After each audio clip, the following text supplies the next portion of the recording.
Hello, good morning बच्चों। कैसे हैं सभी? आज हमारा फिर साइंस का डे आ गया एंड फर्स्ट चैप्टर हमने कर लिया था। आई होप ऑडियोज़ और नोट्स की सहायता से आपको वो चैप्टर अच्छे से समझ आ गया होगा। सेकेंड चैप्टर बेटा आज मैं आपके साथ स्टार्ट करने जा रही हूँ। Second chapter from your NCERT book, chapter two is micro organisms, friends and foe. Micro organism, सबसे पहले मैं आपको चैप्टर की हेडिंग ही समझा दूं। माइक्रो ऑर्गेनिजम्स, ऑर्गेनिजम्स हम सभी जानते हैं, ऑर्गेनिजम्स यानी जीव। Micro, what do we mean by micro? Micro का मतलब है वेरी स्मॉल, बहुत छोटे, वेरी माइन्यूट। ऐसे ऑर्गेनिजम्स जो बहुत छोटे होते हैं, जो हमें अपने नेकेड आई से नज़र नहीं आते and can be seen only with the help of microscope और magnifying glass. Such organisms are known as micro organisms. Like आप कभी आप माइक्रोस्कोप आप सभी ने देखा है स्कूल में, ठीक है? आप मिट्टी उठा लीजिए और मिट्टी के अंदर हमें कीड़ियाँ, चींटियाँ नज़र आती हैं, मकोड़े नज़र आ जाते हैं। लेकिन अगर हम उस मिट्टी को लाकर माइक्रोस्कोप के नीचे देखेंगे तो आपको और भी बहुत सारे उसके अंदर छोटे छोटे जीव नज़र आएंगे, छोटे छोटे ऑर्गेनिजम्स नज़र आएंगे। These are micro organism and these micro organisms are also known as microbes. The other word is microbes. Okay. Now the chapter is about microorganisms. उन छोटे छोटे organisms की हमें स्टडी करनी है। आगे चलते हैं चैप्टर की हेडिंग में। This is friends and foe. Friends आप सभी जानते हैं, फ्रेंड्स यानी दोस्त, एंड फो का मतलब होता है एनिमीज। एनिमीज यानी दुश्मन या शत्रु। दिस मीन्स माइक्रो ऑर्गेनिजम्स हमारे फ्रेंड्स भी हैं, हमारे एनिमीज भी हैं। तो इस चैप्टर में हम यही पढ़ेंगे कि माइक्रो ऑर्गेनिजम्स हमारे दोस्त कैसे हैं और वो हमारे एनिमीज कैसे हैं, हमारे शत्रु कैसे हैं। सबसे पहले अब हम चलते हैं आगे। डिफरेंट माइक्रो ऑर्गेनिजम्स के टाइप्स पढ़ेंगे अब हम। Micro organisms are also known as microbes and micro organisms के कितने टाइप्स हैं? मेनली हम कैटेगराइज करें तो हमारे micro organisms are of following types. First is bacteria. नाम सुना होगा आपने बैक्टीरिया। अक्सर हम बात करते हैं, बैक्टीरिया पाए जाते हैं, यहाँ बैक्टीरियल डिजीज़ हो गया।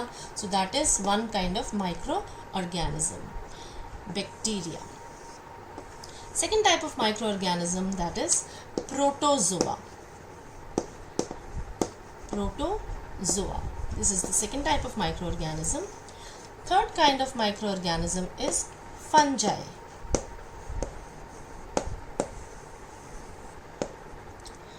And fourth type of microorganism is algae. ALGAE. These are the main four types of microorganisms that are known to us. I repeat. First is bacteria, second is protozoa, third is fungi and the fourth one is algae. अब इनके अलावा एक special kind of micro organism भी होता है that is called, जो आजकल बहुत पॉपुलर है, दैट इज वायरस. अब देखिए मैंने इसको यहाँ पर अलग सा बॉक्स बनाया है। सबको मैंने एक एक्लिप्स, इस एलिप्टिकल उसमें डाला है और यहाँ मैंने इसको रेक्टेंगल में डाला है। दिस मीन्स ये भी माइक्रो ऑर्गेनिज्म है बट ये इन चारों से थोड़ा अलग है। ये वायरसेस अलग कैसे होते हैं? Viruses actually they are on the border line of living and non living. ये border line of living and non living का क्या मतलब है यहाँ पर? कि ये लिविंग में भी आते हैं और नॉन लिविंग में भी आते हैं। बाकी जो हमारे चारों माइक्रो ऑर्गेनिजम्स थे, bacteria, protozoa, fungi and algae, ये सभी लिविंग हैं। लेकिन viruses they are special kind of microbes because ये बॉर्डर लाइन पे आते हैं लिविंग और नॉन लिविंग के। दिस मीन्स कि ये जो वायरस होता है ये जब तक होस्ट बॉडी के बाहर होता है तब तक ये नॉन लिविंग होता है, इट्स नॉट लिविंग। इसका और जैसे ही ये होस्ट बॉडी के अंदर जाता है तो ये लिविंग हो जाता है। ये होस्ट बॉडी का मैकेनिज्म यूज़ करता है और उसी का मैकेनिज्म यूज़ करके सर्वाइव करता है। सो नाउ इट्स क्लियर कि वायरसेस इन बाकी चारों माइक्रो ऑर्गेनिज्म से डिफरेंट क्यों है। ये भी माइक्रोस्कोपिक होते हैं, हम इनको माइक्रोस्कोप से ही देख सकते हैं। जैसे कि आजकल आप कौन सा वायरस का नाम सुन रहे हैं सबसे ज़्यादा, जिसकी वजह से हम इस तरह की लर्निंग कर रहे हैं, घर पे बैठ के बात कर रहे हैं, घर पे बैठ के पढ़ रहे हैं, लॉकडाउन पीरियड में हैं, सोशल डिस्टेंसिंग फॉलो कर रहे हैं। इसका रीज़न सब जानते हैं, कौन है? Corona virus. वो भी एक वायरस है जो कि माइक्रोस्कोपिक है, आपको दिखाई नहीं देगा। एंड जब तक वो होस्ट बॉडी के बाहर है तब तक वो नॉन लिविंग है, and as soon as it enters the host body it becomes living. So इसीलिए मैंने इसको थोड़ा सा कैटेगराइज अलग किया। यहाँ पर एक मैंने रेक्टेंगुलर बॉक्स के अंदर डाला। So these are the 5 kinds of micro organisms. आपके टेक्स्ट बुक के मैंने आपके साथ पेजेस शेयर किए हैं जिसमें डायग्राम्स बने हुए हैं। वो आप डायग्राम्स इस फ्लो चार्ट को बनाएंगे अपनी कॉपी के अंदर, और उनके respective diagrams bacteria, protozoa, fungi, algae और वायरसेस के जो डायग्राम्स मैंने आपके साथ शेयर किए हैं वो डायग्राम्स आप इसके सामने इसके साथ बनाएंगे। Okay, now the next thing that we are going to do is, मैंने अभी बताया हमारा चैप्टर ही है, अभी हमने कर लिया types of micro organism. Micro organism क्या है और माइक्रो ऑर्गेनिजम्स के टाइप्स क्या हैं। Now the second part of the chapter हमारा आता है फ्रेंड्स एंड फो। मैंने बताया था आपको कि माइक्रो ऑर्गेनिजम्स हमारे दोस्त भी हैं, बहुत काम आते हैं। हम धीरे धीरे डिस्कस करेंगे वो हमारे दोस्त कैसे हैं, हमारे लिए फ्रेंडली कैसे हैं, हमारे कहाँ कहाँ काम आते हैं। लेकिन आजकल क्योंकि हम बात कर रहे हैं, हम वरिड हैं, सबसे ज़्यादा परेशान हैं कोरोना वायरस को लेकर, तो हम पहले हम बात करेंगे माइक्रो ऑर्गेनिजम्स हमारे फो यानी एनिमीज़ यानी शत्रु कैसे हैं, ठीक है। अदरवाइज पहले बुक में है फ्रेंड्स और फिर फो, लेकिन हम पहले बात करने वाले हैं एनिमीज़ की। अब एनिमीज़ क्यों हैं? क्योंकि माइक्रो ऑर्गेनिजम्स जो होते हैं वो बहुत सारे डिजीज़ेस कॉज करते हैं। ये different types of micro organisms जो हैं ये डिफरेंट डिजीज़ेस कॉज करते हैं, और जो माइक्रो ऑर्गेनिजम्स डिजीज़ कॉज करते हैं उन्हें पैथोजेंस भी कहते हैं। क्या कहते हैं उनको? Pathogens. So what are pathogens? Pathogens are disease causing micro organisms. Bacteria different kinds of diseases cause करता है, protozoa different kind of disease cause करेगा, फंजाई भी डिजीज़ कॉज करता है, एंड वायरसेस। तो वायरसेस, तो पहला डिजीज़ अगर मैं आपसे आज की डेट में पूछूं तो first disease cause by virus is कोविड-19। कौन सा वायरस है? कोरोना वायरस, कोविड-19, जिससे आजकल हम सब परेशान हैं। That is the disease cause by virus. Another disease cause by virus आपने सुना होगा, that is polio, AIDS, hepatitis. तो ये सभी डिजीजेस हमें वायरसेस के द्वारा होते हैं, वायरल डिजीजेस हैं। सो बच्चे क्वेश्चन भी आता है इसमें, डिफरेंट काइंड्स ऑफ डिजीजेस कभी पूछा जाता है, नेम टू बैक्टीरियल डिजीजेस और name two diseases cause by protozoa, viruses से होने वाला डिजीजेस। तो हमें इन डिजीजेस के एग्जांपल्स याद करने हैं, और मैंने आपके साथ 1-2 टेबल भी शेयर किए हैं। उन टेबल में डिजीज़, पैथोजन लिखा हुआ है, डिजीज़ का नाम लिखा हुआ है, पॉजिटिव एजेंट हो गया, एंड उसके सिम्टम्स भी दे रखे हैं। वो टेबल मैंने आपके साथ शेयर किया है, उसको आप लर्न करेंगे। नाउ बैक्टीरियल डिजीजेस हम देख लेते हैं। Bacterial diseases is cholera, TB, tuberculosis, आपने सुना होगा ट्यूबरकुलोसिस, इसको हम टीबी कहते हैं। ये भी बैक्टीरियल डिजीज़ है, बैक्टीरिया से होता है।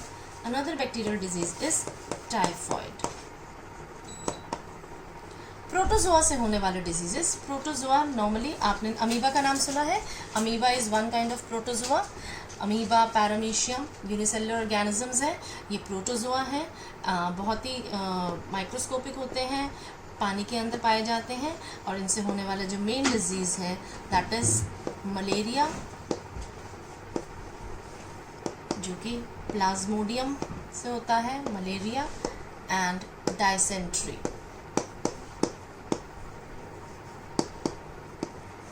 ये प्रोटोजोआ से होने वाला डिजीजेस हो गए। फंजाई से नॉर्मली आपने सुना होगा फंगल डिजीजेस, ये normally skin diseases, fungal infections आपने सुना होगा, हाथ में हो गया, पैरों में हो गया। सो ये हमारे एनिमीज इसलिए हैं क्योंकि ये डिफरेंट काइंड्स ऑफ पैथोजेंस या different kinds of micro organisms different diseases cause करते हैं. Not only this, these microorganisms they also spoil our food. They also spoil our clothing and leather. हमारे क्लोथ्स पे भी आपने सुना होगा फंगस लग जाती है, तो ये सिर्फ बीमारी ही नहीं फैलाते हैं, ये हमारी क्लोथिंग को, लेदर को, फूड को भी स्पॉइल कर सकते हैं. Now these pathogens ये हमारी बॉडी में एंटर कैसे होते हैं? They either enter through the air we breathe और through the water we drink और through the food we eat. ठीक है, इसके थ्रू ये हमारी बॉडी के अंदर चले जाते हैं. And plus they are transmitted from one person to another person. जैसे कि आप कोरोना सुन रहे हैं, कोरोना वायरस ये एक दूसरे संक्रमित रोग है, यानी कम्युनिकेबल है, एक से दूसरे में फैल जाता है. तभी इतना बड़ा लॉकडाउन किया हुआ है, हम सोशल डिस्टेंसिंग फॉलो कर रहे हैं, बिकॉज इसका जो मेन रीज़न है ये फैलता बहुत जल्दी है. एक पेशेंट से जो हेल्दी पर्सन है उसमें बहुत इजीली थ्रू टच, मुंह के ज़रिए, या अगर आप आंखों पे किसी भी हमारे बॉडी के पार्ट लाइक नोज़ के थ्रू अंदर चला जाएगा, जहाँ पे भी ओपनिंग्स होते हैं वहाँ से ये अंदर जा सकता है. सो ये डिजीज़ेस जो एक हेल्दी बॉडी, एक इन्फेक्टेड बॉडी से हेल्दी बॉडी में ट्रांसफरेबल जो डिजीज़ेस होते हैं, उन डिजीज़ेस को कम्युनिकेबल डिजीज़ेस कहते हैं. बोलो. Like chicken pox, TB, common cold, cough. आपने देखा होगा हम छींकते हैं जब हमें कोल्ड होता है, तो हमारे आसपास घर में भी अक्सर ऐसा होता है कि अगर हमें कोल्ड हुआ तो घर वालों को भी कोल्ड हो जाता है. That is because it is a communicable disease. और ये कम्युनिकेबल डिजीज़ कैसे फैलता है? जब भी आप स्नीज़ करते हैं बिना हाथ रखे, बिना हैंकी रखे, या कफ करते हैं, तो जिसके जो फाइन ड्रॉपलेट्स होते हैं वो एयर में आ जाते हैं. एंड उन ड्रॉपलेट्स के अंदर थाउजेंड्स ऑफ वायरसेस होते हैं, एंड वो वायरस सारे एयर में फैल जाते हैं. और वही एयर जब कोई हेल्दी पर्सन ब्रीद इन करता है तो वो वायरस उसकी बॉडी के अंदर चला जाता है, देयर बाय उसको इन्फेक्शन कॉज करता है. और कभी कभी सिर्फ एयर और वाटर के थ्रू नहीं जाते, कुछ कैरियर्स भी होते हैं जो इन माइक्रो ऑर्गेनिजम्स को या पैथोजेंस को एक इन्फेक्टेड बॉडी से हेल्दी बॉडी में ट्रांसफ़र करते हैं. लाइक हमने डिजीज़ पढ़ा था मलेरिया. मलेरिया सब जानते हैं.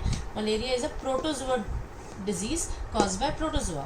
इसका जो कॉजेटिव एजेंट है वो प्रोटोजोआ है, लेकिन इसका कैरियर जो होता है इसका एनोफिलीज, फीमेल एनोफिलीज मस्किटो, वो इसका कैरियर है.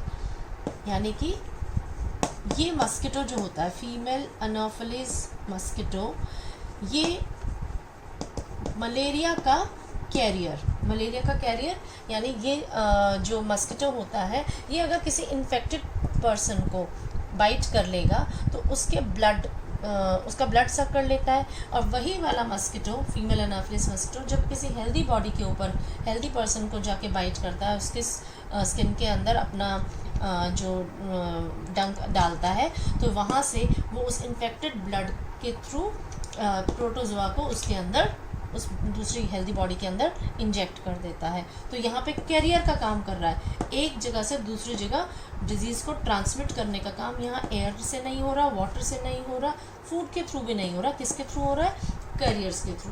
तो कुछ इंसेक्ट्स और एनिमल्स जो होते हैं वो कैरियर्स की तरह काम करते हैं. सो मेन एग्जांपल हमारी हाउस फ्लाई, जो घर मक्खी होती है, घरेलू मक्खी, वो भी बहुत बड़ा कैरियर है. वो मक्खी आपने देखा होगा गार्बेज पे, गंदगी पे बैठती है, फिर वही मक्खी हमारे खाने पे बैठ जाती है. अगर हम अनकवर्ड चीज़ें खा रहे हैं तो वो मक्खी वहाँ से माइक्रोब्स को लाकर हमारे खाने पे छोड़ देती है, वही खाना हम खाते हैं और हम इन्फेक्ट हो जाते हैं. तो इसी तरह से female Anopheles mosquito is a carrier of malaria. ऐसे ही डेंगू जो डिजीज़ है, वो डेंगू अदरवाइज उसका जो पॉजिटिव एजेंट, उसका जो कैरियर है, that is female Aedes mosquito. वहाँ पे आता है एडीज़ मस्किटो. ठीक है. तो यहाँ पर हमने पढ़ा कि माइक्रो ऑर्गेनिजम्स हमारे दुश्मन, हमारे एनिमीज़, हमारे फो क्यों हैं? क्योंकि वो बहुत सारे डिजीज़ेस कॉज करते हैं और हमारे क्लोथिंग को, हमारे फूड को भी स्पॉइल करते हैं. आपने ये भी सुना होगा कभी खाना हम रख देते हैं, बासा हो जाता है, ख़राब हो जाता है, या कभी हम ज़्यादा खा लेते हैं, कहीं बाहर से खा कर आते हैं और हमें नहीं पता होता वो खाना इन्फेक्टेड था, तो हमें फूड पॉइजनिंग हो जाती है. सो वो फूड पॉइजनिंग का रीज़न भी pathogens. So food poisoning is another topic I am taking food poisoning. बहुत सिंपल सी बात है, फूड का पॉइजन हो जाना।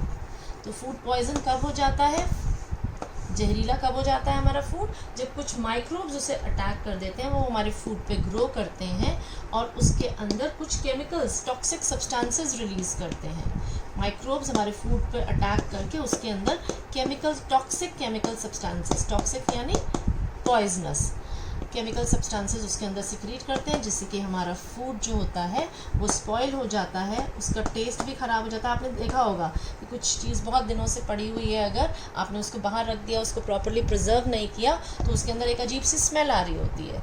तो यानी that food item has been attacked by the microbes और माइक्रो ऑर्गेनिजम्स। उसका टेस्ट भी बदल जाता है, उसकी स्मेल भी बदल जाती है, एंड दैट उसके अंदर क्योंकि टॉक्सिक केमिकल्स आ गए हैं, एंड उस फूड को अगर हम खाएंगे तो हमें फूड पॉइजनिंग हो सकती है। सो यहाँ पर हमने आज डिस्कस कर लिया कि हम जो माइक्रो ऑर्गेनिजम्स हैं वो हमारे एनिमीज़ क्यों हैं, डिजीज़ कॉज कर रहे हैं, फूड पॉइजनिंग कॉज कर रहे हैं, लेकिन वो हमारे फ्रेंड्स भी हैं। वो हम नेक्स्ट वीडियो में शेयर करेंगे कि माइक्रो ऑर्गेनिजम्स हमारे फ्रेंड्स क्यों हैं। आज के लिए इतना ही। इसके अलावा मैंने आपके साथ जो शेयर किए हैं, मैंने आपके साथ पिक्चर्स शेयर किए हैं, मैंने कुछ रिटन क्वेश्चंस शेयर किए हैं, मैंने 4 क्वेश्चंस मैंने आपके साथ रिटन फॉर्म में शेयर किए हैं, और 5th क्वेश्चन जो उसका है that is part of your assignment. ठीक है, तो आज की डेट में आपको ये मैंने जो भी समझा दिया है, आप इसको वीडियो को आराम से देखें। टेबल मैंने दिया है आपको, वो टेबल आपको कॉपी में बनाना है, 4 क्वेश्चंस करने हैं आपको, ठीक है, एंड कुछ कीवर्ड्स एंड की पॉइंट्स मैंने वो भी आपके साथ शेयर किए हैं, वो भी आपको कॉपी में लिखने हैं। तो आप इन सबको समझ लेंगे, और नेक्स्ट क्लास में हम इसका नेक्स्ट टॉपिक लेंगे, that is micro organisms as our friends. I hope आज के लिए इतना काफ़ी है। So take care, good bye.